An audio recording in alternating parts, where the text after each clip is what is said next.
Good morning everyone, कैसे हैं आप लोग। आज हम लोग psychology MJC third semester third से यूनिट 2 से जिस टॉपिक पे हम लोग चर्चा करने जा रहे हैं, टॉपिक का नाम है नोम चॉम्स्की के भाषा विकास का सिद्धांत। क्या है? नोम चॉम्स्की के भाषा विकास का सिद्धांत। नोट कर लीजिए, नोम चॉम्स्की के भाषा सिद्धांत विकास का सिद्धांत। ठीक है। नोम चॉम्स्की महोदय जो थे, नोम चॉम्स्की के भाषा विकास सिद्धांत के अनुसार मानव भाषा सीखने की जन्मजात क्षमता के साथ पैदा होते हैं। ठीक है। नोम चॉम्स्की के भाषा विकास सिद्धांत के अनुसार मानव भाषा सीखने की जन्मजात क्षमता के साथ पैदा होते हैं। क्या होते हैं?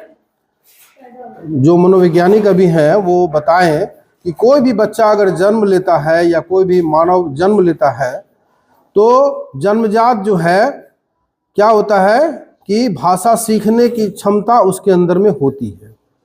ये चीज़ जानवर में नहीं होता है, कुछ पक्षी या कुछ चीज़ को छोड़ करके। जैसे पक्षी तोता है वो बोल लेता है कि नहीं, लेकिन उतना नहीं, रटा रटाया शब्द ही बोलता है। लेकिन मनुष्य एक ऐसा प्राणी है कि उसमें जन्मजात ये स्वभाव होता है, उसके अंदर में नेचर होता है, वो उस चीज़ को क्षमता होता है, उसके पैदा होते ही वो चीज़ सीखना शुरू कर देता है, जिसे भाषा अधिग्रहण उपकरण कहा जाता है, LAD के नाम से। ठीक है। जो मस्तिष्क में एक विशिष्ट क्षेत्र है जो भाषा सीखने को सहज बनाता है। जो मस्तिष्क में एक विशिष्ट क्षेत्र है जो भाषा सीखने की सहज बनाता है। ठीक है ना। सन 1957 में नोम चॉम्स्की ने भाषा विकास संबंधी जेनरेटिव ग्रामर सिद्धांत प्रस्तुत किया और उसी के कारण भाषा अध्ययन के क्षेत्र में एक नए उपागम का सूत्रपात हुआ। क्या हुआ? सन 1957 में नोम चॉम्स्की महोदय ने भाषा विकास संबंधी जेनरेटिव ग्रामर सिद्धांत प्रस्तुत किया। क्या किया? जेनरेटिव ग्रामर सिद्धांत प्रस्तुत किया। समझ में आ रहा है तुम लोगों को? ध्यान इधर सामने में रखो, इधर उधर मत यदि करो। ठीक है। और उसी के कारण भाषा अध्ययन के क्षेत्र में एक नए उपागम का सूत्रपात हुआ। क्या हुआ? एक नए उपागम का सूत्रपात हुआ। चॉम्स्की महोदय ने जेनरेटिव ग्रामर सिद्धांत का केंद्रीय तथ्य यह है कि बच्चे शब्दों की एक निश्चित संख्या से कुछ नियमों का अनुकरण करते हैं। क्या करते हैं? बच्चे निश्चित संख्या से कुछ नियमों का अनुकरण करते हुए अनेक वाक्यों का निर्माण कर सकते हैं। बच्चे क्या करते हैं? शब्दों की एक निश्चित संख्या से कुछ संख्या जो वो सीख लेते हैं तो उसका क्या करते हैं? क्रमबद्ध तरीके से सजा करके वो शब्दों का, वाक्यों का निर्माण कर लेते हैं। है ना। कोई बच्चा मामा दादा कुछ कुछ बोलना शुरू करता है तो एक आध गो लैंग्वेज बोलता है तो कितना प्यारा लगता है। जैसे लगता है कि एकदम आज पहली बार बोला है, मन को एकदम मोह लिया। है ना। होता है ना ऐसा। फर्स्ट बार दादा मामा नाना कुछ भी बोलता है तो कितना मंत्र एकदम विभोर हो जाता है हम लोग। है ना। मन विभोर हो जाता है। तो जब कुछ शब्द सीखना शुरू हो जाता है तो उसको जोड़ करके वाक्य भी बनाना शुरू कर देता है कि नहीं। इन शब्दों से बनाए हुए अलग अलग वाक्यों के अर्थ अलग अलग होते हैं। जो शब्दों के द्वारा वो वाक्य बनाते हैं वो सबका अलग अलग अर्थ होता है कि नहीं होता है। और ऐसे वाक्य के निर्माण में बच्चे जिन नियमों का निर्देशित होते हैं उन्हें ही जेनरेटिव ग्रामर की संज्ञा दी गई है। नोम चॉम्स्की महोदय ने जेनरेटिव ग्रामर के बारे में सिद्धांत प्रस्तुत किया तो उसके आधार पे क्या बताए कि बच्चा जो छोटा छोटा शब्द जब सीखता है, ठीक है, तो छोटा छोटा शब्द जो सीखता है तो उसका जो वाक्य बनाता है तो अलग अलग तरह का उसका अर्थ भी निकलता है ना। तो यही जो अर्थ निकलता है, जेनरेट करता है, उसी को नोम चॉम्स्की महोदय ने जेनरेटिव ग्रामर का सिद्धांत माना है ना। समझ में आ गया? कोई दिक्कत? वीडियो बना रहे हैं आराम से, जो लोग नहीं आए हैं राजा बाबू थोड़ा व्यस्त रहते हैं इलेक्शन लेकर के, तो आप घर पे भी इस चीज़ को स्टडी कर सकते हैं ना, कोई दिक्कत नहीं। आप अभी अपने काम को एकदम मिशन एकदम फतेह कीजिए, है ना। चलिए, तो इन शब्दों के बनाए हुए अलग अलग वाक्यों के अर्थ अलग अलग होते हैं। ऐसे वाक्यों के निर्माण में बच्चे जिन नियमों का निर्देशित होते हैं उसे ही जेनरेटिव ग्रामर की संज्ञा दी गई है। ये जेनरेटिव ग्रामर की संज्ञा कौन दिए हैं? नोम चॉम्स्की महोदय।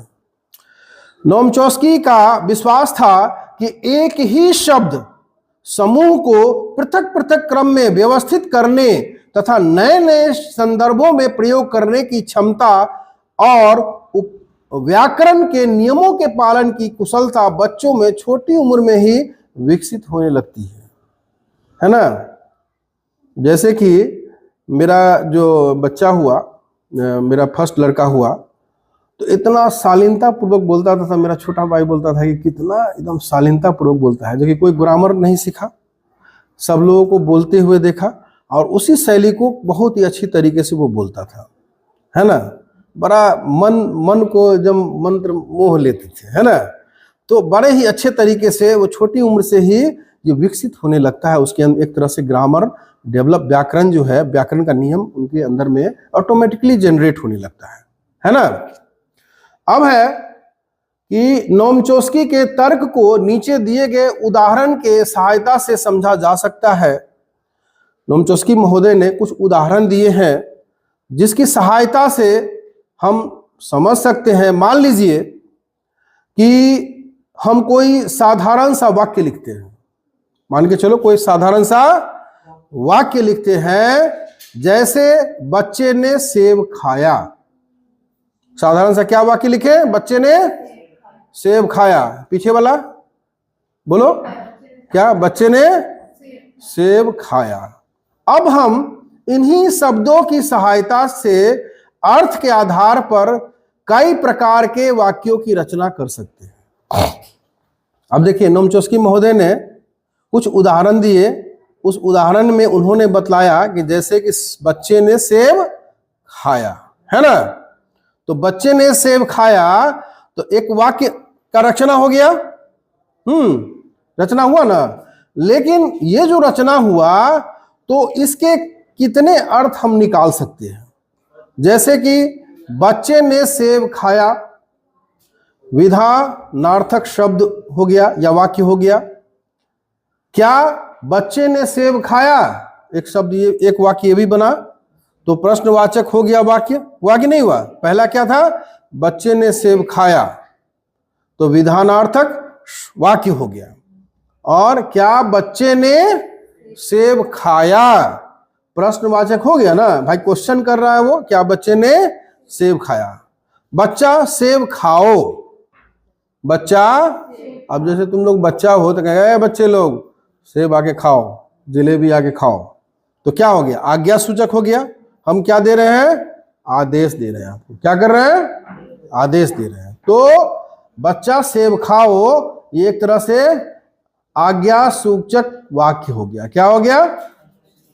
मतलब सेब खाने से कितने वाक्य का जो है अर्थ निकलता है, थोड़ा शब्द आगे पीछे करके, उसके बारे में नोम चॉम्स्की महोदय ने उदाहरण के रूप में बतलाया है। एक होते हैं बच्चे ने पूरा सेब खा लिया, बीच में आप कारी चिन्ह लगाते हैं उसमें, क्या जैसे बोलेंगे कि बच्चे ने पूरा सेब खा लिया, क्या हो गया? विस्मय बोधक वाक्य। मतलब कि हम कॉन्फिडेंस नहीं कि बच्चे ने सेब खाया, हम पूछ रहे हैं बच्चे ने पूरा सेब खा लिया, है ना। वो खा भी सकता है, नहीं भी खा सकता, दोनों बात है। तो विस्मयकारी बोधक ये शब्द हुआ। समझ में आ रहा आप लोगों को? तुम्हारा क्या ध्यान है? कहाँ ध्यान है तुम्हारा? पढ़ाई करोगी, यहाँ समझा रहे हैं।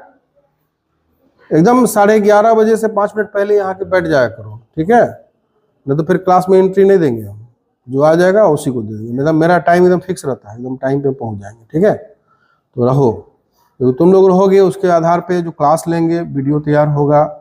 तो लगभग बहुत सारे स्टूडेंट हैं जो बहुत सारी मजबूरी है, घर में छोटे बच्चे हैं, माँ के साथ उसको भी देखभाल करना पड़ता है, घर में बहुत सारी मजबूरियाँ होती हैं, है ना। किसी को साधन नहीं हो पाता है, कोई बहुत गरीब है, पैसा उतना नहीं है, साइकिल की व्यवस्था नहीं है, तो आप लोग क्लास में आएंगे, उसका मैं लाइव रिकॉर्डिंग करता हूँ। बहुत कम ही टीचर हैं जो कर पाते हैं इस तरह से, क्योंकि सबके पास अपना अपना काम करने का, पढ़ाने का तरीका है। मेरा पढ़ाने का तरीका कैसा लगता है आप लोगों को? अच्छा लगता है ना? और जो सिस्टम के तहत मैं वीडियो लोड कर देता हूँ यूट्यूब पर, ये बड़ा काम करता है ना। तो कहने का मतलब ये है कि जो भी टॉपिक हम समझाते हैं उसको ध्यान से सुनो। थोड़ा देर, कितना देर, 15, 20 मिनट, 25 मिनट, 40 मिनट, यही चलता है क्लास, है ना।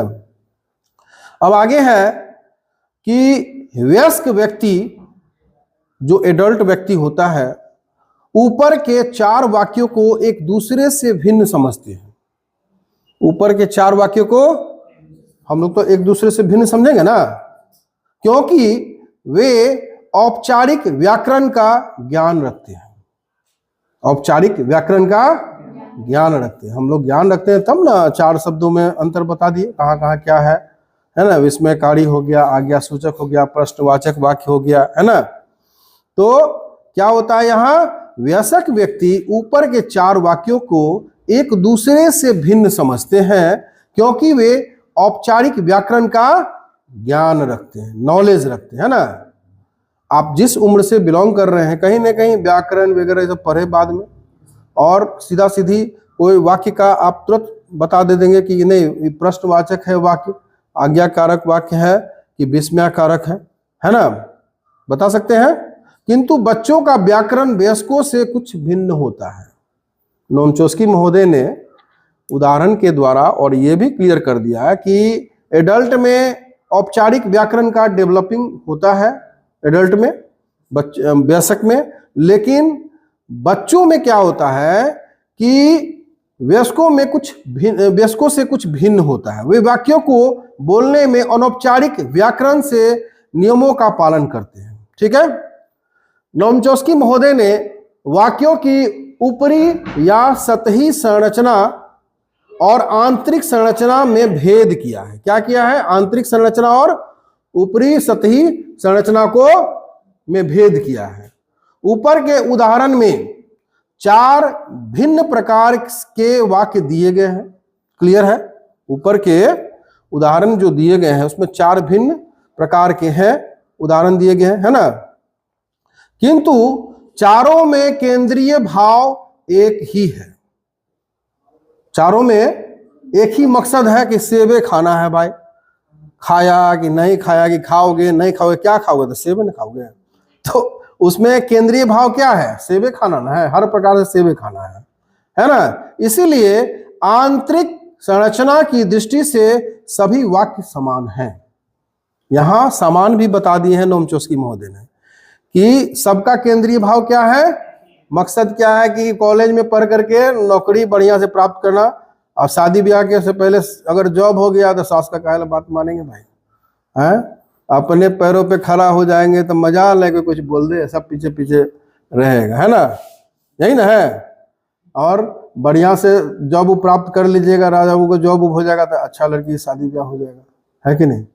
तो पढ़ने का भी तो एक मकसद है ना। सबका मकसद क्या है कि बढ़िया एक जॉब हो, अच्छा परिवार बस जाए, घर परिवार सामाजिक दृष्टिकोण से अच्छे से सेवा भाव करते हुए आगे बढ़े, है कि नहीं। राजा बाबू का क्या है कि समाज सेवा भी बहुत करते हैं ये, और घर परिवार को बहुत ही अच्छे तरीके से संभाल के चलाते हैं। हाल फिलहाल में शादी भी की है सिस्टर का, है ना। तो बहुत रिस्पॉन्सिबल व्यक्ति हैं आज के डेट में, है ना। तो कहीं ना कहीं यहाँ जो सेव खाना केंद्रीय भाव हो जाता है ना। तो इसीलिए आंतरिक संरचना की दृष्टि से सभी वाक्य समान है। नोम चॉम्स्की महोदय का मत है कि बच्चे छोटी अवस्था में वाक्यों की भीतरी संरचना को ही सीखते हैं। क्या करते हैं? बच्चे जो हैं कोई भी वाक्य का भीतरी संरचना को ही ज्यादातर वो सीखते हैं और उन्हीं शब्दों को भिन्न भिन्न प्रकार से व्यवस्थित कर नए अर्थों को व्यक्त करने वाले वाक्य का निर्माण सरलता से कर लेते हैं। वो उतना ज्यादा व्याकरण का डीपली नहीं समझते हैं, मगर भीतरी संरचना को ही समझ करके तरह तरह के वाक्य बना करके वो आपके सामने बयां करते हैं और उसी आधार पे आप सोचते हैं कि बच्चा ये चाह रहा है, ये कह रहा है, वो कह रहा है ना। ऐसा करने में बच्चे जिन नियमों का पालन करते हैं, ऐसा करने में बच्चे जिन नियमों का पालन करते हैं उन्हें ही नोम चॉस्की ने महोदय ने जेनरेटिव ग्रामर का नाम दिया है। क्या दिया है? जेनरेटिव ग्रामर का नाम दिया है, क्योंकि इन नियमों के अनुप्रयोग से नए नए वाक्यों की क्या होती है? उत्पत्ति होती है। अब है इस प्रकार नोम चॉस्की महोदय ने बतलाया कि बच्चे औपचारिक व्याकरण द्वारा नहीं निर्देशित होते बल्कि अनौपचारिक व्याकरण के नियमों को सीखते हैं, है ना। और इस प्रकार के अनौपचारिक व्याकरण को शब्दों के अर्थ के साथ जोड़ देते हैं। ठीक है, क्या करते हैं? इस प्रकार नोम चॉस्की महोदय ने बतलाया कि बच्चे औपचारिक व्याकरण द्वारा नहीं निर्देशित होते हैं, औपचारिक व्याकरण द्वारा नहीं निर्देशित होते हैं बल्कि अनौपचारिक व्याकरण के नियमों को सीखते हैं और इस प्रकार अनौपचारिक व्याकरण को शब्दों के अर्थ के साथ जोड़ देते हैं, है ना। बोलते बोलते, देखते देखते, सीखते सीखते आंतरिक अनौपचारिक क्या होते हैं? व्याकरण को सीख लेते हैं। उसी के आधार पे तोड़ जोड़ करके वाक्य बनाना स्टार्ट कर देते हैं बच्चे, है ना। आश्चर्य लगता है कितना बड़ा। अगर दूसरा भाषा सीखना हो तो कितना ग्रामर रगड़ना पड़ेगा, शब्दकोश याद करना पड़ेगा। और एक जन्म लिया हुआ बच्चा तीसरे साल में, दूसरे साल में कुछ कुछ बोलना शुरू कर देता है। ये बहुत बड़ा आश्चर्य की बात है कि नहीं?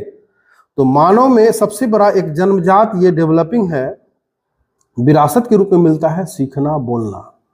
ये हर प्राणी में पॉसिबल नहीं है। अगर तोता अगर बोलता है तो रटा रटा शब्द बोलता है ना। तो इस प्रकार से आंतरिक अनौपचारिक व्याकरण के नियमों को सीखते हैं और इस प्रकार अनौपचारिक व्याकरण को शब्दों के अर्थ के साथ जोड़ते हैं, है ना। नोम चॉस्की ने भाषा अर्जन के एक नए सिद्धांत का प्रतिपादन किया। कौन से नए सिद्धांत का प्रतिपादन किया? और बतलाया कि बच्चों में भाषा विकास के लिए केवल नए शब्दों को सीखना ही पर्याप्त नहीं होता। नोम चॉस्की महोदय ने जो है भाषा अर्जन के एक नए सिद्धांत का प्रतिपादन किया, एक नए सिद्धांत का प्रतिपादन किया और बतलाया कि बच्चों में भाषा विकास के लिए केवल नए शब्दों को सीखना ही पर्याप्त नहीं होता बल्कि वाक्यों की भीतरी संरचना के नियमों को भी समझना आवश्यक होता है।